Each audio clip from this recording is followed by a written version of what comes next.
2018 521 നാട്ടാനകളാണ് ഉണ്ടായിരുന്നത് എങ്കിൽ 2025 ഫെബ്രുവരിയിലെ കണക്കനുസരിച്ച് നിലവിലുള്ളത് 389 എണ്ണം മാത്രമാണ്. അതായത് 132 ആനകളുടെ കുറവ്. അതർത്ഥമാക്കുന്നത് കേരളത്തിലെ ആനപ്രേമികളുടെ എണ്ണം കൂടുമ്പോഴും ആനകളുടെ എണ്ണം കുറയുകയാണ് എന്നാണ്.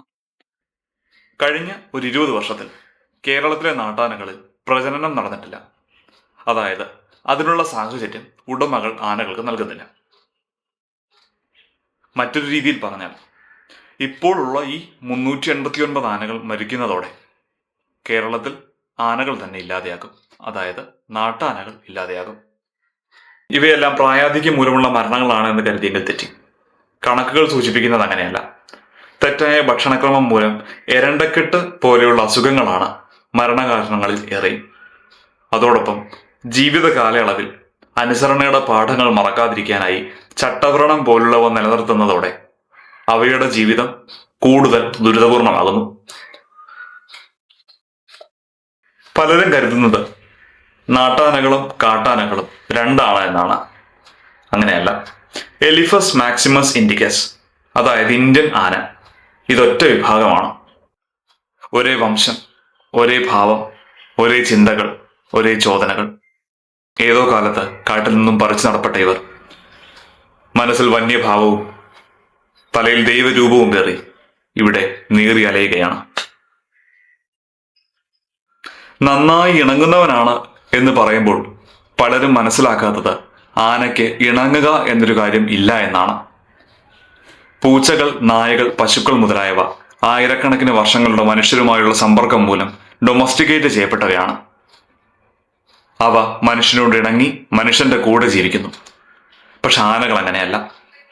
കടുത്ത സമ്മർദ്ദങ്ങളും പീഡനങ്ങളും ഏറ്റുവാങ്ങി മനസ്സിൽ ഭയം നിറഞ്ഞ് അവ നമ്മുടെ കൂടെ മെരുങ്ങി ഞെരുങ്ങി ജീവിക്കുന്നു.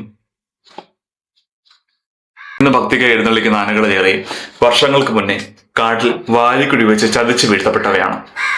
അല്ലെങ്കിൽ അസം, ബീഹാർ മുതലായ സംസ്ഥാനങ്ങളിൽ നിന്നും വിൽപ്പന നടന്നവയാണ്. അതുമല്ലെങ്കിൽ ആ ആനകളുടെ മക്കളാണ്. അടിമകളുടെ മക്കൾ ഇന്നും അടിമകളായി തുടരുന്നു. ജീവിതത്തിൽ ഏറിയ പങ്കും ദൈവാലയങ്ങൾ അലങ്കരിക്കുന്ന ആനകൾക്ക് ജീവിതത്തിൽ ഒരിക്കൽ പോലും ആ പ്രപഞ്ച ശക്തിയുടെ അനുഗ്രഹം ലഭിച്ചിട്ടില്ല. മനുഷ്യന്റെ ദൈവം അവയെ സംരക്ഷിക്കും എന്നും കരുതുക വയ്യ. ടെസ്റ്റോസ്റ്റെറോൺ അങ്ങനെ കേൾക്കാത്തവരുണ്ടാകാൻ സാധ്യതയില്ല.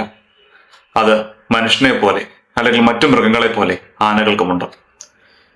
ഇണചേരലിന്റെ സമയത്ത് ടെസ്റ്റോസ്റ്റെറോണിന്റെ അളവ് 60 മുതൽ 100 മടങ്ങ് വരെ ആനകളുടെ ശരീരത്തിൽ വർദ്ധിക്കുന്നു. മനുഷ്യരുൾപ്പെടെയുള്ള ഒരു ജീവികളിലും ഇത്രയും വലിയൊരു വ്യതിയാനം കാണാനാകില്ല. ടെസ്റ്റോസ്റ്റെറോണിന്റെ ആധിക്യം മൂലം അമിതമായ ഊർജവും ആക്രമണവാസനയും ആനകളിൽ ഉണ്ടാകുന്നു.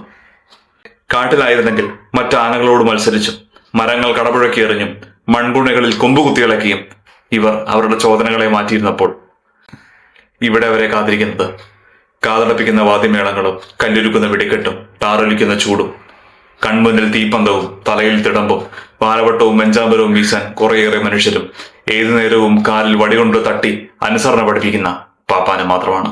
ഇതേ സമയം അവയുടെ കവിളുകളിലുള്ള മതഗ്രന്ഥി അഥവാ ടെമ്പറൽ ഗ്ലാൻഡ് വീർത്ത് അതിൽ നിന്നും ദ്രാവകം പുറത്തേക്കൊലിക്കുന്നു. ഈ സമയത്ത് അവയ്ക്കുണ്ടാകുന്ന തലവേദന അസഹ്യമാണ്.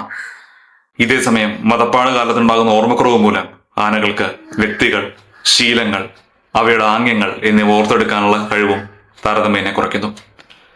ഇവയെല്ലാം ഒത്തിണങ്ങുമ്പോൾ ആനകൾ കാടിന്റെ വന്യതയിലേക്ക് സ്വയം ഇടിഞ്ഞിറങ്ങുന്നു. പൂരങ്ങൾക്കും പെരുന്നാളിനും പള്ളി നേർച്ചയ്ക്കും ഈ ജീവിയെ എഴുന്നള്ളിച്ച് അത് കണ്ട് പുളക്കം കൊള്ളുന്ന ഓരോരുത്തരും മതാരാധനയുടെ കണ്ണിലൂടെ അല്ലാതെ ഇനി ഒരിക്കൽ കൂടി ആ ജീവിയെ ഒന്ന് നോക്കുക. അതിന്റെ കാലുകൾ, അകമൃദുവായ തുമ്പിക്കൈ, ചൂടകറ്റാൻ സദാസമയം വീശി തളരുന്ന ചെവികൾ, ചെറിയ കണ്ണുകൾ, അതിലെ നിസ്സഹായത. മനുഷ്യത്വം അല്പമെങ്കിലും ബാക്കി നിൽക്കുന്നെങ്കിൽ ഇനി ഒരിക്കൽ കൂടി നിങ്ങൾക്ക് അത് കണ്ട് ആഹാ എന്തൊരു തലയെടുപ്പ് എന്ന് പറയാൻ സാധിക്കില്ല. മറ്റൊരു വിഷയവുമായി കാണാം. ജയ് ഹിന്ദ്.